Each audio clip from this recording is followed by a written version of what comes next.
Olá, eu sou Carlos Rischiotto e nesse módulo vamos falar um pouquinho sobre Cloud Computing, ou computação nas nuvens.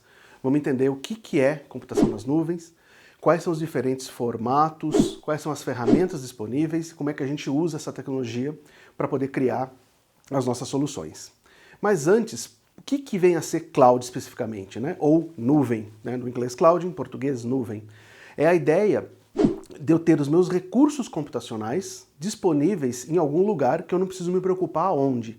Eu poder utilizar esses recursos da forma que eu precisar, no momento que eu precisar, sem ter que despender dessa infraestrutura previamente, sem precisar comprar servidores, sem precisar instalar essa infraestrutura na minha empresa, no meu data center, previamente. Essa é a grande ideia atrás do conceito de Cloud Computing. Então é uma alusão aí a estar nas nuvens, estar num lugar que eu não sei onde é e não me importa onde é, não me interessa onde é, né?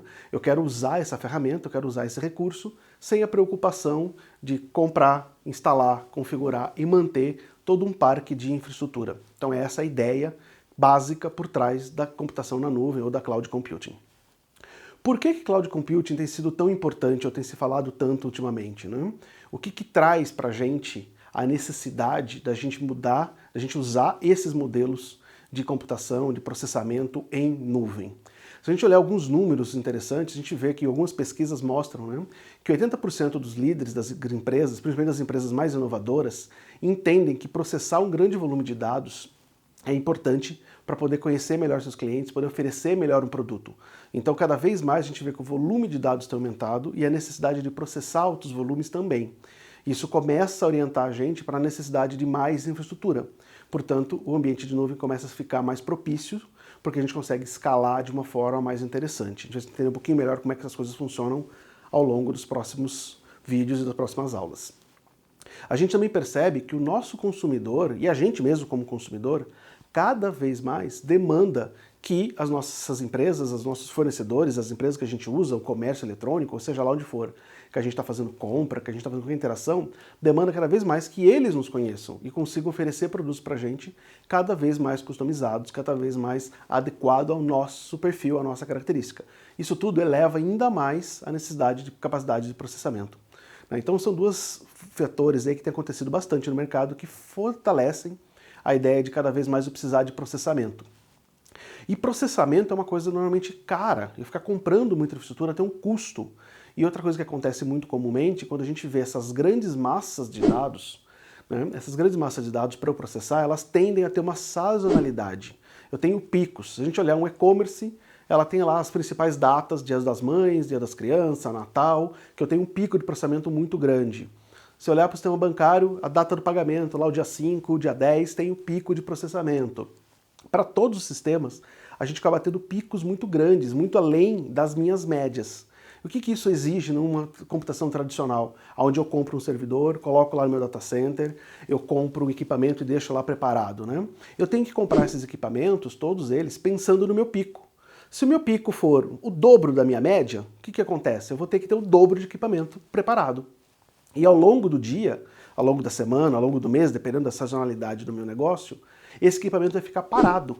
Então se eu tenho um pico de Dia das Mães, um pico do Black Friday e um pico do Natal, são 3 datas no ano que eu opero no dobro da minha média. Isso significa que o resto do ano todo eu vou ter equipamento parado, equipamento ocioso, esperando essas 3 datas. Então esse é um modelo que me gera um custo muito alto de ociosidade. Então a gente começa a pensar no modelo de cloud, porque uma das principais características do modelo de cloud, além daquela questão de eu não me preocupar, eu não saber aonde está essa infraestrutura, é de eu fazer o pagamento pelo uso. Então quando eu preciso, eu pago. Mais ou menos como acontece com a luz elétrica em casa, né? A gente paga uma taxa base, que é o que mantém a conexão, né? Mantém a nossa ligação com a rede elétrica, é aquele valor mínimo que vem na nossa conta. Conforme a gente usa mais conta de luz, a gente usa mais luz, nossa conta sobe, a gente paga mais.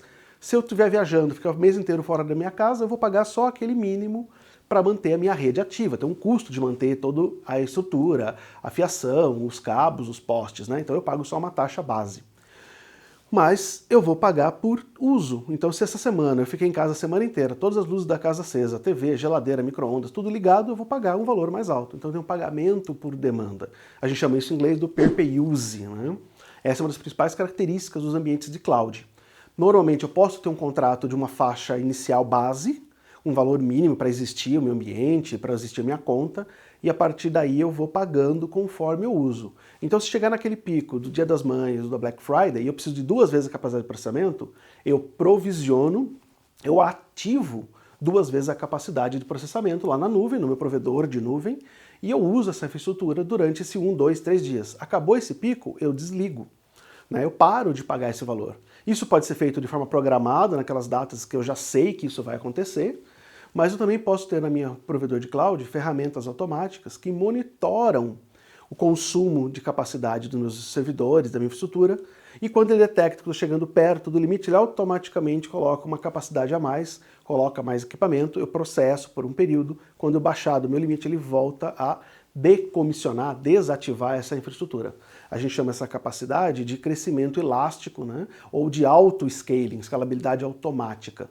A própria infraestrutura consegue detectar um aumento da necessidade e me dá mais equipamento, me dá mais infra. Então isso permite que eu possa sobreviver a esses picos sem ter falhas, sem ter indisponibilidades nos meus sistemas e também sem precisar ter uma infraestrutura gigante, ociosa, né?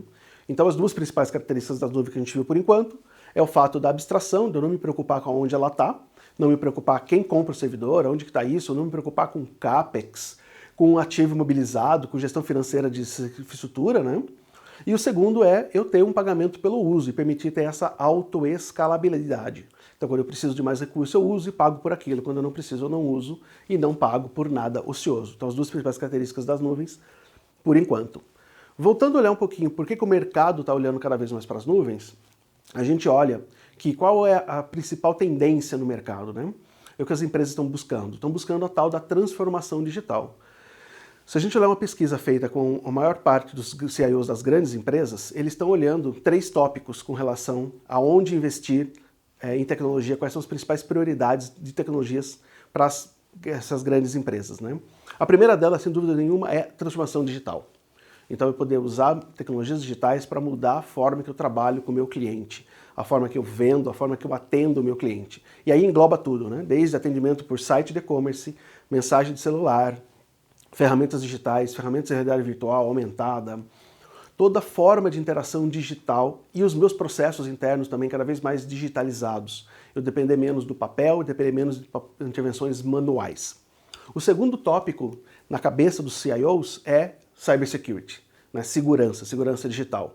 Vocês vão ter também no nosso módulo de tecnologia um conjunto de aulas falando especificamente sobre cibersegurança.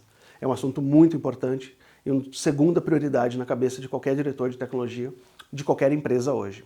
E em terceiro lugar, movimentação para nuvem, movimentação para cloud, migrar dos meus data centers tradicionais, do meu modelo clássico de comprar servidor, ter um prédio, ter infraestrutura de energia elétrica, gerador, água gelada, ar-condicionado, migrar para um provedor de cloud que me entregue a computação, o processamento de dados como um serviço, sem que eu me preocupe com toda essa infraestrutura.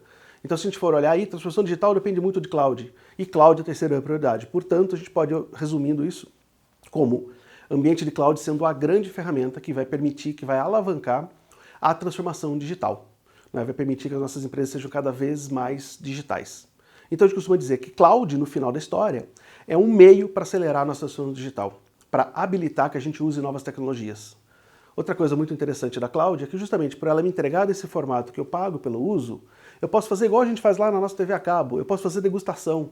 Não é comum na nossa TV a cabo a gente ter um canal assinado e de repente tem um outro canal lá que fala, olha, você quer experimentar? Você tem um final de semana aberto, um determinado canal de filmes, ou você pode assinar um pacote com um canal de esportes para ver se você gosta por um mês. Se não gostar, você devolve, né? Então eu posso experimentar novas coisas. A mesma coisa vai acontecer na cloud. Eu posso experimentar novas tecnologias. Então eu posso ir lá e testar alguma coisa que teoricamente seria muito caro às vezes para eu instalar e montar no meu data center. Eu posso degustar na nuvem. Que tecnologias? Por exemplo, inteligência artificial. Normalmente eu montar um data center, subir servidores, instalar toda uma estrutura de inteligência artificial na minha empresa, pode custar caro para eu fazer um teste e descobrir que não me interessa isso, ou que eu não gosto, ou que não serve para mim. Então no ambiente de nuvem eu posso entrar lá na cloud, criar um serviço de inteligência artificial, provisionar um serviço, testar, experimentar. Se eu gostar, eu começo a pagar, né? Ou eu degusto ele com uma camada free, um pequeno volume de dados, um pequeno volume de transações. A partir do momento que eu passar por um limite, um volume maior de transações, eu começo a pagar.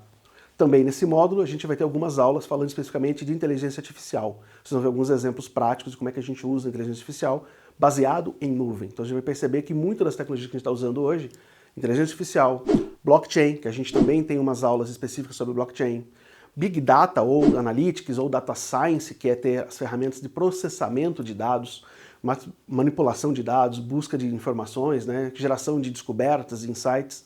Hoje a tendência é usar todas essas ferramentas dentro do ambiente de nuvem, dentro do ambiente de cloud. Então ela vai permitir a gente ter a abstração da infraestrutura, alta escalabilidade e pagamento pelo uso e acesso às novas ferramentas, acesso a novos serviços. Então a cloud permite a gente ter tudo isso de uma forma bastante simplificada.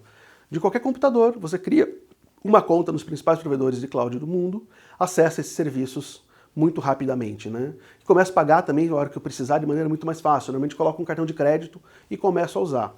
Quando eu escalar, eu chegar num volume maior de processamento ou de serviços, eu posso sim fazer com esses provedores acordos, contratos, onde eu vou estabelecer um limite de volume mínimo, um valor mínimo por mês, e aí eu consigo ter descontos graduativos por quanto mais eu uso, menos eu pago, né? Volume, escala, então também bastante comum. Hoje no mercado a gente tem uma série de provedores de clouds, muitos, alguns bem pequenininhos e alguns bem grandes, né? O mercado de cloud em 2019, a gente não tem números desse ano, mas em 2019, ele fechou o ano com um mercado de 96 bilhões de dólares. Então é um mercado muito grande. Os 4 maiores provedores de cloud que a gente tem hoje no mundo são, né, a Amazon Web Services, a AWS, né, que vem lá da Amazon varejista, eles criaram uma plataforma de serviço na nuvem, a Microsoft Azure, que é o ambiente de nuvem da Microsoft, o Google Cloud, que é o ambiente de nuvem da Google, e a IBM Cloud, que é o ambiente de nuvem da IBM. Esses provedores, todos eles funcionam de uma forma muito similar. Todos eles permitem o pagamento por uso, permitem eu criar uma conta e pagar um cartão de crédito, tem uma camada free de teste ou por um período de 30, 40 dias, ou por um volume, eu posso usar para pouco tráfego para testar. Todos eles também permitem a gente fazer acordos de volume, contratação, né, onde eu vou pagar com volume maior, então eu vou ter descontos. Eles oferecem também várias camadas de serviços. A gente vai explorar ao longo dos nossos próximos vídeos, nossas próximas aulas, os tipos de serviços, que eles vão desde a infraestrutura como serviço, onde eu compro como se fosse um servidor inteiro meu dentro desse provedor e ele cuida da infraestrutura. A gente chama isso de IaaS, Infrastructure as a Services, né? Infrastructure as a Services. Depois a gente vai para o modelo onde a gente tem as plataformas. Então aí eu vou ter modelos de containers, a gente vai ver também daqui a pouco no próximo vídeo mais detalhes de como é que funcionam os containers. Os modelos de plataforma como serviço, a gente chama de PaaS, né? Platform as a Services, onde eu tenho uma plataforma pronta, pode ser uma plataforma de e-commerce, pode ser uma plataforma de banco de dados, pode ser uma plataforma de inteligência artificial, de IoT, de blockchain, etc., todos os tipos de serviços. Depois a gente tem os sistemas mais modernos, que a gente chama de FaaS, Function as a Services, que é uma função como serviço, então eu não tenho mais um servidor, eu tenho uma função na nuvem que eu vou usar. A gente vai explorar nos próximos vídeos, com detalhe, cada uma desses tipos de uso de cloud. Mas a principal ideia é sempre que isso vai estar abstrato para a gente, eu não preciso me preocupar com detalhes, eu não preciso me preocupar fisicamente onde eles estão, com energia elétrica, com ar-condicionado, com nada disso, toda a infraestrutura com diferentes graus de abstração, né, do mais básico até os mais avançados, estão cuidados, estão resolvidos para a gente pelo provedor de cloud.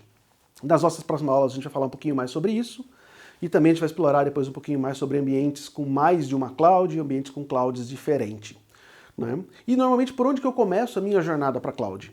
Eu vou começar a minha jornada para cloud mapeando a minha empresa. Cada empresa vai ter uma forma diferente. Eu tenho sistemas que eu já posso ir para cloud de uma vez, a minha empresa pode nascer na nuvem, se for uma empresa nova, uma startup, uma ideia, né? Ou eu posso migrar as coisas que eu tenho no meu data center tradicional, na minha tecnologia tradicional, para a tecnologia de cloud. Então existe uma jornada, essa jornada é única para cada empresa, para cada cenário, vai depender das características de cada aplicação. E a gente também acha que eu vou ir com grande volume das minhas aplicações para a nuvem, mas provavelmente vai ficar uma parte dessas aplicações dentro da minha empresa, dentro do meu data center. Numa próxima aula a gente vai explorar um pouquinho mais as características das aplicações que fazem com que eu deva ficar na nuvem ou eu deva ficar no data center on-premises. Legal? Vejo vocês na próxima aula. Obrigado!